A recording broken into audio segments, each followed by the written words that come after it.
Buna қарай ақша дәметіп беріп қалған кезде демеңіздер. Әрбір жердің жол жөні болады. Көңілден шығып атса бересіздер, болмаса ол жақты өздеріңіз көресіздер. Ақшаға ширақ қонақ бағамыз. Бірақ ой, көңіл әндерді айтайын. Жаным маған қарасын, қолы сезім қарасын, теңеледім өзіңе, көздеріңнің қарасын. Басеген қадірім, сезімімді қаласын, тектейтін сен жүрсем, жүрегімнің жарасын, аягөз қайда барасың.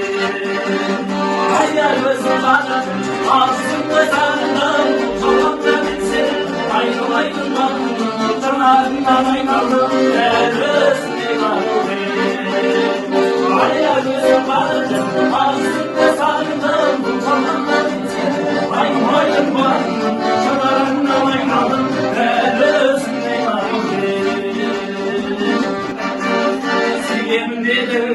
Sevgimde basımda yerimdedir, büyüğümde olsun aslı sezimdedir.